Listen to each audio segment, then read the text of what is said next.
Kita tak perlu 31 million orang Malaysia belajar bahasa Inggeris untuk memahami teknologi. Barangkali 1% pun cukup. Kemudian diajarkan dalam bahasa Melayu. Ini patutnya, dan itu yang berlaku dalam sejarah. Apabila Islam menterjemah segala falsafah Yunani, dia tidak perlu seluruh umat Islam tahu bahasa Yunani. Hanya beberapa orang ulama tahu bahasa Yunani untuk menterjemah falsafah Yunani. Orang Jerman tak perlu seluruh orang Jerman memahami bahasa Latin untuk mengajar mereka Bible.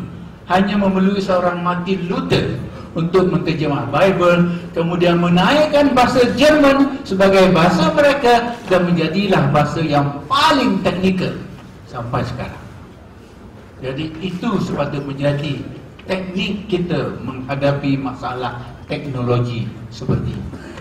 Kemudian akhirnya perkara 24 mengenai belajar bahasa Inggeris ini, itulah masalah kita. Pengajaran bahasa Inggeris kita tidak betul. Kita mengajar sekarang ni melalui immersion, tetapi kita tidak mengajar anak kita bahasa Inggeris dengan teknik bahasa Inggeris.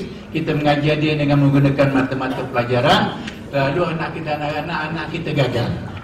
Apabila disuruh belajar matematik dengan bahasa Inggeris dan mereka tak faham bahasa Inggeris dan tidak tahu apa sebenarnya yang disoal dalam soalan dalam bahasa Inggeris itu, maka mereka mendapat zero.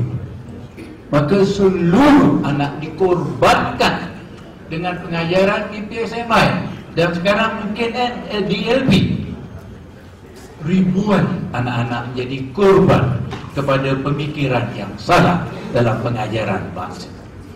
Okey, perkara 26 tentang Abdullah Mushi, barangkali kita tak perlu bercakap tentang itu. Pada 7 mengenai negara yang bijaksana melakukan pengimbangan demi memastikan warisan bangsa dan pusaka tidak terkorban. Perkara para 28 bangsa dan bahasa Melayu telah ialah bahasa dan berdiri merdeka, maka jangan sampai bahasa mengiring jinak jenazah. Raja kita amat perasa orang. Baginda menulis, jangan sampai bangsa Melayu mengirim jenazah bahasanya dikorbankan atas nama pembangunan, teknologi, modernisasi dan globalisasi. Barangkali itu harus wajib menjadi ingatan kepada kita. Para 29, hari ini perkara terbalik berlaku bahawa banyak kawasan perumahan tersebut, ini masalah kerajaan tempatan, maka telah disebut dengan panjang lebar tadi. Kita harap undang-undang akan dipindah, wajib dipindah untuk mewajibkan bahasa itu menjadi bahasa yang satu-satunya. Perkara 30 dalam dunia korporat dan era globalisasi ini, kelihatan bahasa Melayu serba salah, diketepikan, dan satu daripada mangsa ialah di dalam golongan korporat. Maka barangkali wacana wasiat ke-6 Raja-Raja Melayu pada hari ini mesti digiatkan, mesti diaktifkan untuk menjadi wacana nasional berlandaskan naungan Majlis Raja-Raja Melayu dan didukung oleh semua kuasa politik Melayu di Malaysia. Akhir sekali, para 31 bahasa Melayu era pasca merdeka, maka barangkali hanya yang disebut di situ hanya bahasa dalam negara kita dituntut terhadap warga negara 3 perkara untuk menjadi warga negara yang disebut Tan Sri. 1, kelahirannya. 2, dan masuk ibu bapanya mesti warga negara. 3, bahasa.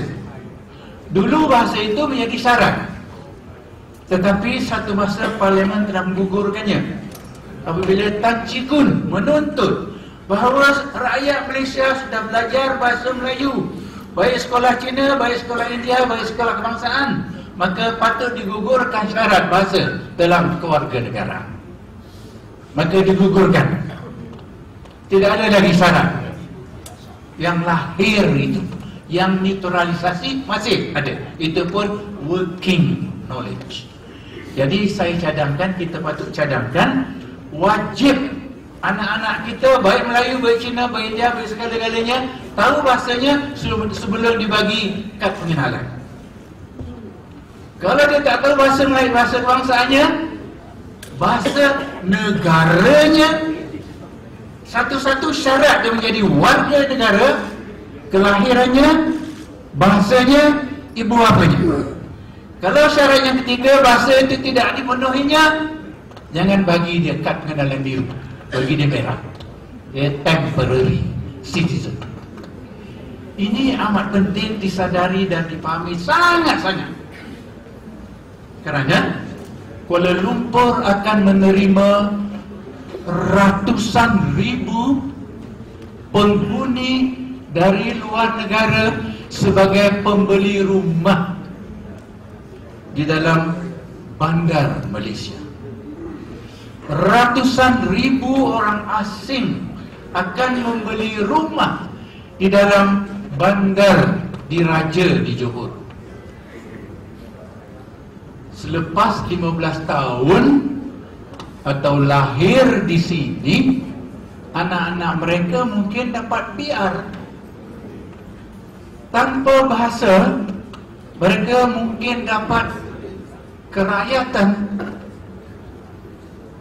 Maka kita kena bermula dari sekarang menegaskan bahawa satu-satunya syarat selain pada kelahiran ibu bapa dan juga tentang barangkali ibu bapanya itu sebagai rakyat, maka inilah satu-satunya. Dia tidak dituntut menjadi Islam, dia tidak dituntut mengamalkan kebudayaan Melayu, dia tidak ditukar namanya kepada nama Melayu. Dia hanya diminta satu saja: gunakan bahasa Melayu sebagai bahasa kebangsaan, sebagai bahasa negara ini untuk menjadi rakyat Malaysia. Tuntutan itu amat kecil dalam seluruh kehidupan seorang manusia, dan segala kemudahan sudah ada. Jadi dengan demikian, apabila tuan-tuan dan puan yang hadir pada masa ini, saya kalau kita kumpulkan perbincangan dalam kitab ini, kita dapati ada 3 perkara penting. Satu, bahawa statusnya harus status diraja. 2, keperluan meminda perundangan-perundangan yang berkaitan. 3, perlu perjuangan yang berterusan untuk memastikan ini terus berlaku. Dan akhir sekali, kita amat berharap bahawa para hadirin sekalian akan bersama kita, sama ada bersama utusan, bersama dengan MPM, bersama Dewan Bahasa, bersama Gabina, akan terus memperjuangkan hal ini. Kerana dalam Al-Hujurat, dalam Al-Hujurat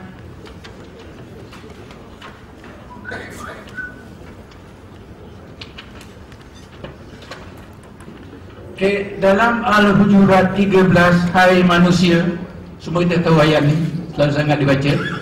Sesungguhnya kami mencipta kamu dari seorang lelaki dan seorang perempuan dan menjadi kamu berbangsa-bangsa. Bahawa kita adalah Melayu bukan kehendak kita, adalah anugerah Tuhan. Sebagai berbangsa-bangsa, berpuak-puak, berkaum-kaum. Dalam Ar-Rum 22, dan di antara tanda-tanda kekuasaan Allah ialah mencipta langit dan bumi dan berlainan bahasamu dan warna kulit. Bahasa Melayu adalah tanda keagungan Tuhan, kerana ia adalah salah satu daripada pelbagai bahasa di kalangan umat manusia. Maka wajib kita pegang, kita dukung, kita laksanakan anugerah Tuhan ini. Wabillahi taufiq wal hidayah. Wassalamualaikum